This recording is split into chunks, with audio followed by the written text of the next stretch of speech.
शुरू इस परवरदिगार के नाम से जो बड़ा मेहरबान व निहायत रहम करने वाला है। अस्सलामुअलैकुम दोस्तों, हमारे चैनल पर वापस आने के लिए खुश आमदीद। आज हम आप सबको सुनाएंगे एक बहुत ही दिलचस्प कहानी जिसका नाम है इज्जत का सवाल। एक दोस्त उना छोटिए सकी वो है हिस्सा लेता रहता है, छोटे बड़े कई उना बजरिया कुरा अंदाजी इसके निकल चुके हैं। वो हर चीज के रैपर घर हफोज कर लेता है, साबुन चाय के डब्बे और बिस्कुट वगैरह के रैपर इस तरह बेश और अशिया के रैपर उसके घर जखीरे की सूरत वजूद रहते हैं। सिगरेट के खाली पैकेट भी वो जीम एन करता है, ये भी एक चस्का है। विटर साइकिल और वॉशिंग शैन दीगर और छोटे बुरे उना अत वो ले चुका है। चस्का आदत कोई भी हो, ईद छोटिए की घटी पड़ जाए तो शक्ल से जाती है। उना भी तोहफे का दर्जा रखता है। कबाड़ियों के पास कबाड़ का जो ढेर लगा होता है, इस ढेर बहुत से नायाब ती रैपर पड़े रहते हैं। कबाड़ी उन रीपरों को इत नहीं देते। एक तो ये वजह होती है कि वो पढ़े लिखे बहुत काफ होते हैं, फिर डाक के लिफाफे भी सकी हिस्सा लेने के लिए खरीदने पड़ते हैं। उना ना निकले तो अलिफ भेजे गए लिफाफे ज़ाय हो जाते हैं। तीसरी और बड़ी वजह यह होती है कि कबाड़ी वैसे भी अलिफ यर होते हैं, उनका लाखों का कारोबार होता है। थाल थैले नोटों के बंडल रख के वो औने पौने कबाड़ खरीदते हैं, और जब कबाड़ का ट्रक भर के भेजते हैं तो लाखों रुपए हासिल होते हैं। ऐसी सूरत उन्हें क्या जरूरत है कि वो सकी वो है हिस्सा ले, उन्हें वैसे भी सर खुजाने की फुर्सत नहीं होती। लाखों का कारोबार और टैक्स से सतसन काट कबाड़ के ढेर को देख के गोरन नट ऑफिसर उनकी तरफ तवज्जो नहीं होते। हालांकि कारोबारी नुक्ता नज़र और करोड़ों की डन्नी को डाल नजर रखा जाए तो कबाड़ियों पर टैक्स लागू होता है। खैर ये तो हकू काका है। बहर कैफ उनके ली कुचैले लिबास उनकी गुर्बत की अक्कासी करते हैं, इसलिए अभी तक वो टैक्स से बचे हुए हैं। कबाड़ी साफ सुथरा लिबास भी पहनते हैं। बात कबाड़ पर होती है कि काट कबाड़ और नोटों के अंबार कब टैक्स के लिए इनकी तरफ तवज्जो देगी है।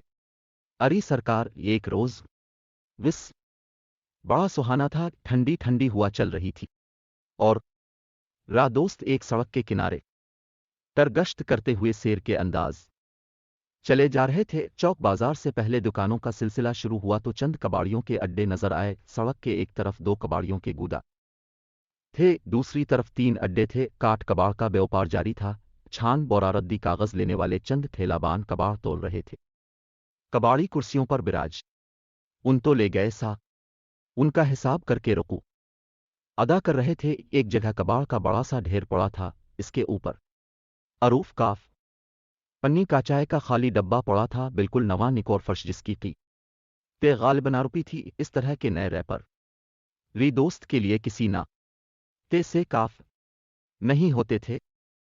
जब कोई काफ पन्नी बजरिया कुरा अंदाजी उना अत का अखबारात रसाइल टीवी के जरिए ऐलान करती थी। यर अदुस्त फौरन घर वजूद रिपरों और डब्बों पर ना पता शनाख्ती कार्ड नून बर वबाल फोन लिख के ड्रॉप बक्स डाल देता था। भेजते तो कई लोग होंगे, लेकिन इन दोस्त की एंट्रीज ज्यादा होती थीं, इसलिए कोई ना कोई उना इसके ना निकल आता था। के जीम एन शदा रैपर उसके उना याफ्तगान शाह लाम होने का सबब बन जाते थे। यूं वो रीपरों और डब्बों के हुसूल के लिए दुकानों और जनरल स्टोरों से ताल्लुका काफ पन्नी की अशिया की ताया खरीदने से बच जाता था, और के जीम एन शदा रीपरों से उना भी डिस्ट्रीब्यूटर्जा काफ पन्नी से वसूल कर लेता था। उना देने वाली काफ पन्नियां इस तरह के हीर फेर से वाकिफ होने के बावजूद उना याफ्ता शख्स को लाज छोटिए उना से नवाजती हैं, क्योंकि उनकी काफ पन्नी के रैपर पर यह तो लिखा नहीं होता कि यह सौदा खरीद के रैपर भेजा गया है या कचरे के ढेर से उठाया गया है। जिस तरह गोरन नट का नोट का डाल होता है, वो चाहे किसी को सड़क पर पड़ा हुआ ले तनख्वाह की दे ले, हर दुकान पर वो नोट चलता है।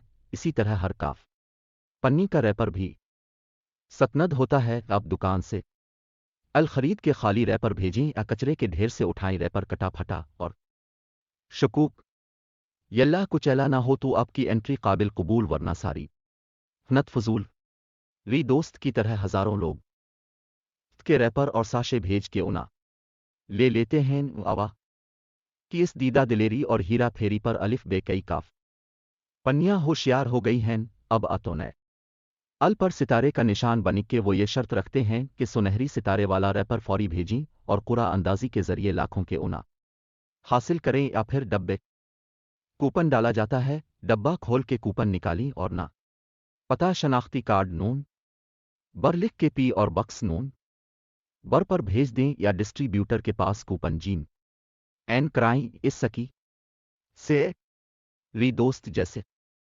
تھورے پرانے بغیر نشان والے ریپر بھیجنے سے پرو رہتے ہیں یوں کاف پنی کی سیل بڑھ جاتی ہے